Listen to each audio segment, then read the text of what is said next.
চারপাশে প্রচুর মানুষের সাথে দেখা হবে, অনেক ভিড় ঠেলে এগোতে হবে, অনেক রকম কথা কানে আসবে। শুধু আপনাকে যেটা করতে হবে সেটা হলো ইগনোর। জীবনে কিছু মানুষ আবর্জনা ছড়াতে আসবে, তাদেরকে আগাছার মতো উপড়ে ফেলে দিতে হবে। লাইফ আপনার, বাউন্ডারিও আপনাকেই সেট করতে হবে।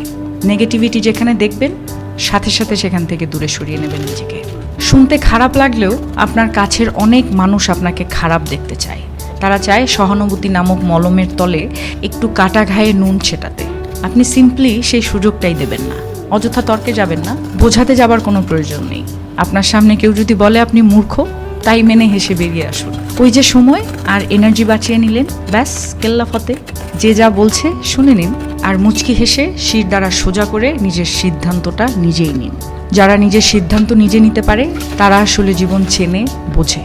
আপনাকে নিয়ে যখন বাকিরা সমালোচনা করতে ব্যস্ত থাকবে, আপনি ঠিক সেই সময়ে গাছ লাগান, ঘুরে আসুন, রং তুলি নিয়ে মনের মতো ক্যানভাস সাজান, বাড়ি গোছান, গল্প পড়ুন, পারলে আরও দুটো সাহিত্য পড়ে নিন, নিজের পুরনো ফটো দেখুন, ব্যাডমিন্টন খেলুন, ছবি তুলুন, চা খেতে বেরিয়ে পড়ুন, নামাজ পড়ুন, পুজো করুন। মোট কথা, তাদের কথায় রিয়্যাক্ট করবেন না একদমই। যা বলছে বলুক, আপনার কানে এলেও ফেলে দিন। দিন শেষে আপনি জানেন আপনি কি, কেমন, আর এটাও জানেন যারা বলছে তারা আপনার কাছে জাস্ট ম্যাটার করে না। ঠিক এটাই।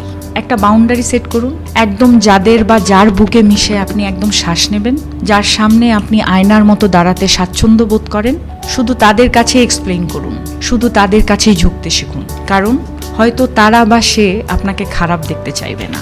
বাদ বাকি দুনিয়াকে একদম ঝেড়ে ফেলে দিন। একটা কথা মাথায় রাখবেন, জীবন অনেক সুন্দর। আপনি যে জীবনটা বাঁচতে পারছেন সেটা অনেক সুন্দর। আপনাকে